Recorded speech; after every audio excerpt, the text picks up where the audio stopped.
Bonjour à tous, aujourd'hui je vais vous parler de l'épisode 752 de One Piece. Du coup, au début, on voit la découverte de l'éléphant par l'équipage des Mugiwara. Donc on voit que c'est un énorme éléphant par rapport au bateau de Bartolomeo et de l'équipage des Mugiwara. On voit que Trafalgar, Bartolomeo et Luffy sont très bien faits au niveau des traits du visage et du physique. Donc les créateurs ont bien mis en avance les visages qui sont très bien faits.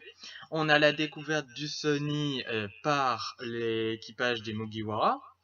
Il y a l'éléphant qui bouge, donc l'énorme éléphant, donc Zou qui bouge, donc l'inquiétude des Mugiwara. Comment un éléphant d'une telle masse peut bouger sa patte, peut bouger normalement. Le navire, les deux navires sont tout petits face à l'éléphant. Le mouvement de l'éléphant est lent et moche, il n'a pas été bien créé, on dirait une image de synthèse. Au début, quand il lève la patte et qu'il marche un peu, je suis un peu déçu au niveau de cette image. Franchement, ils auraient pu faire mieux, moi je pense, hein, c'est mon point de vue, toujours. Si vous pensez que c'est mieux, vous avez un meilleur point de vue, et ben tant mieux, hein, comme vous voulez. Par contre, le mouvement des vagues est très bien fait. On voit que quand la patte de l'éléphant de Zou marche sur l'eau, en fait, dans l'eau, en gros, les vagues sont très bien faites. On a un beau mouvement. Après, il y a toujours le questionnement sur Baltigo. Donc, Baltigo, le quartier général de l'armée des révolutionnaires.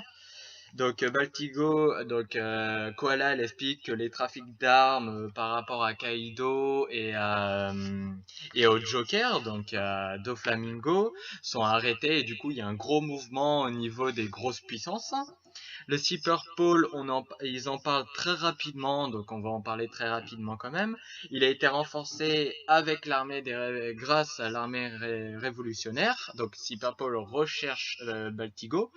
Et le trafic d'armes et bien sûr les Shichibukai, ils surveillent toujours les Shichibukai.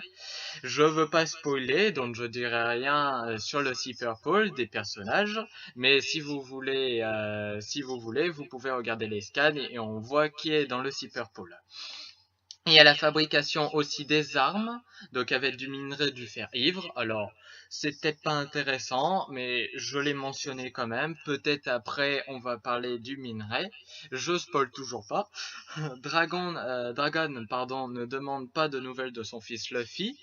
Donc c'est un peu bizarre vu que c'est son fils. On voit qu'il y a un entraînement, l'entraînement de Sabo, donc il s'entraîne avec le Mera Meranomi sur Baltigo, donc il s'entraîne tout seul ou plusieurs, je sais pas, on l'a vu que tout seul, donc il doit s'entraîner tout seul.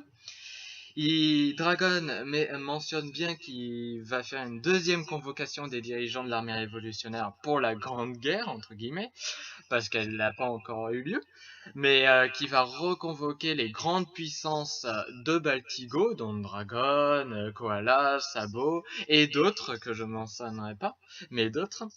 On voit le navire de Barbe Noire, donc on sait que c'est le navire de Barbe Noire parce que c'est Blackbird.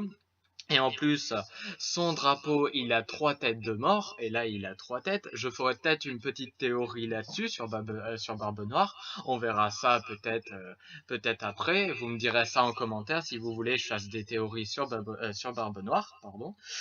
Donc, on voit aussi l'équipage de Barbe Noire. Donc, on voit Lafitte, on voit Shiryu, pardon. On voit aussi Burgess, qui est très important après. On voit que Burgess est sur une île, on sait pas où. Il est épuisé et faible à cause du combat avec Sabo, contre Sabo, à Dressrosa. Burgess a trouvé le quartier général de l'armée révolutionnaire, donc Burgess a trouvé. Alors, est-ce que c'est par hasard, est-ce que c'est fait exprès, mais il a trouvé Baltigo, donc ils veulent dire à Barbe Noire. Et après, on arrive sur une petite transition où on a la démonstration du personnage, Edward Weevil. Donc si je dis mal, dites-le moi en commentaire surtout, et j'essaierai de bien prononcer. Donc qui est soi-disant le petit-fils de Barbe Blanche. Donc, on peut voir que la femme de Barbe Blanche ne correspond pas du tout au physique de Barbe Blanche, comme Edward Weevil, qui n'a pas le même nom que Barbe Blanche, donc Edward Weevil et Barbe Blanche, donc New Gates, et ben n'ont pas du tout le même nom. Mais bon, est-ce qu'il y a un lien, un truc comme ça? On verra peut-être après. Donc, la femme de Barbe Blanche s'appelle Miss Buckin, et elle est toute petite par rapport à son fils. Ce qui est très bizarre parce que le soi-disant fils de Barbe Blanche est grand et Barbe Blanche était grand, alors que Miss Bucking est tout petite. Bon, voilà. Edward Weevil a la même épée que Barbe Blanche, exactement la même. Barbe Blanche, on a vu qu'à Marineford avait une grande épée avec bien faite, une sorte de aileron de requin un peu, et Edward Weevil a la même épée. Edward Weevil veut tuer Barbe Noire parce que Barbe Noire a tué Barbe Blanche, mais Miss Bucking dit que non, il devrait plutôt tuer les soi-disant les fils de Barbe Blanche, donc comme Marco le Phénix, comme j'ai plus d'autres prénoms, mais j'ai plus d'autres personnages, mais comme Marco, voilà, c'est le plus tout le monde le connaît, voilà. Après, on a une petite transition que je savais pas. On a la ville de Buggy, donc l'île de Buggy en fait, de Baggy, ouais, n'importe quoi, excusez-moi. La ville de Baggy, donc Baggy est très bien dessiné et on a vu qu'il est devenu Shichibukai et qu'il a changé de coiffure entre-temps. Il s'est fait une petite coupe entre-temps, après l'arc Marineford. Baggy, donc on peut voir aussi que Baggy du coup est un peu le maître des armes parce que le trafic des armes a été arrêté à cause de Flamingo parce que de Flamingo a été arrêté par le fils qui faisait le trafic d'armes et du coup il a plein de d'escargots. Je sais plus le nom. Vous me direz en commentaire le nom. Des escargophones. Voilà, j'ai retrouvé des escargophones.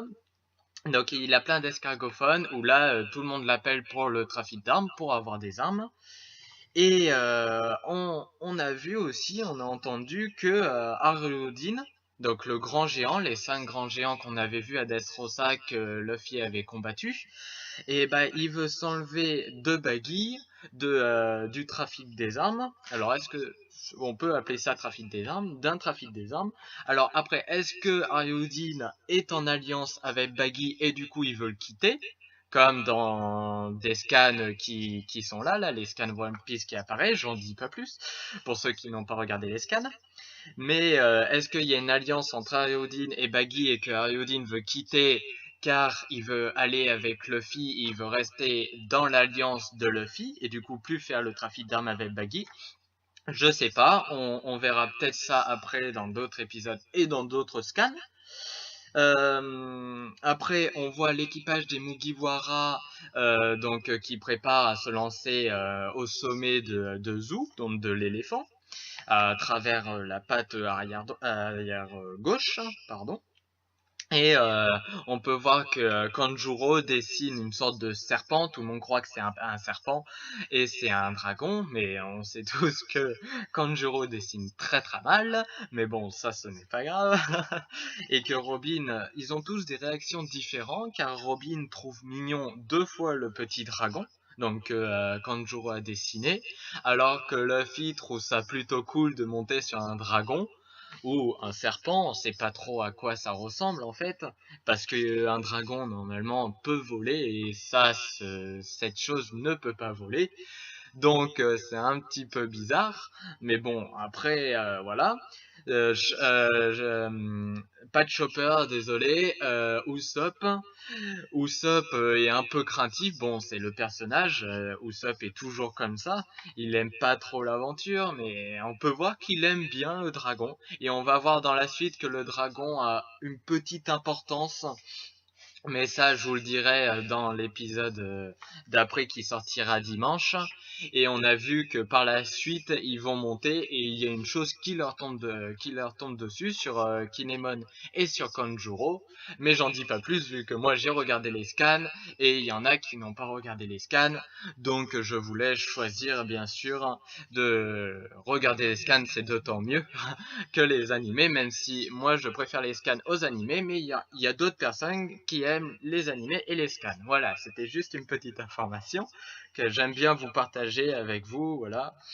Kanjuro, on l'a pas trop vu dans cet épisode, on l'a juste vu qui dessinait un dragon, un serpent, mais pendant l'arc Dressrosa, on l'a pas trop vu, on sait pas trop ce qu'il fait avec son pouvoir, on sait que c'est de la peinture et tout, on sait quel nom il a, j'ai oublié, désolé, je sais plus le nom de son fruit du démon, mais du coup, on n'a pas vu tout l'étendue de son pouvoir, et je pense que ça peut être intéressant, il faudrait juste découvrir peut-être un autre arc, que je dirais pas le nom, parce qu'il y en a qui ont toujours pas regardé les scans, et un autre arc peut-être qui développerait ses capacités avec son pouvoir et tout. On verra bien dans d'autres épisodes. J'espère que cette petite critique analyse de l'épisode 752 de One Piece vous aura plu et que j'espère vous mettrez un pouce bleu et que vous me suivrez d'autant plus car moi je suis très content de faire des vidéos One Piece car j'adore One Piece et j'adore quand les gens me suivent et mettent des pouces bleus pardon et s'abonnent peut-être si vous voulez vous abonner vous pouvez, je vous oblige pas, ça serait bien de vous abonner pour moi, j'aimerais bien, ça me ferait très très plaisir pour voir que c'est ma deuxième vidéo parce que ma première c'était une vidéo de présentation. Donc ma première vidéo One Piece, j'ai pas pu faire, désolé, la critique analyse du scan 835 de One Piece jeudi car j'ai eu un petit contretemps chez ma famille, bon c'est personnel, mais du coup je n'ai pas pu, je suis désolé, donc je ferai pas cette critique analyse, désolé.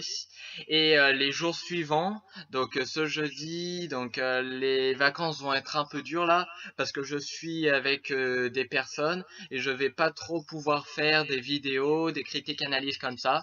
Donc j'essaierai d'en faire. J'essaierai pour vous, j'essaierai de faire des critiques analyses, peut-être montrer ma petite collection de One Piece. Voilà, j'ai que 6 figurines pour l'instant, mais ça va se développer, j'espère. J'en ai acheté une récemment, donc je voudrais faire part avec vous si j'ai le temps. Et ouais, critique analyse, des petites théories. Donc quand j'avais parlé des petites théories de Barbe Noire, de Edward Will. Est-ce qu'il est réellement le fils caché, entre guillemets, de Barbe Blanche? Parce que Barbe Blanche nous a jamais dit qu'il avait un fils caché. Et il en a jamais parlé avec Gold Roger non plus, vu ce qu'on a vu avec Gold Roger et Barbe Blanche quand ils étaient jeunes. Et donc, on peut se poser des questions. Donc, dites-moi dans vos commentaires, si vous mettez les commentaires, bien sûr, si vous voulez que je fasse des petites théories sur Barbe Noire, sur Edward Will, sur d'autres personnages, entre temps, ça peut être un personnage très lointain d'un autre arc, comme l'arc Alabasta, ou l'arc Marineford, ou l'arc Zou, voilà, plutôt l'arc Dressrosa, parce que l'arc Zou, pour l'instant, on n'a pas vu de nouveaux personnages, mais plutôt l'arc Dressrosa. Mais vous pouvez me dire ça en commentaire et j'espère que vous mettrez un pouce bleu et que vous vous abonnerez. Allez, salut mes One Pieciens et merci beaucoup.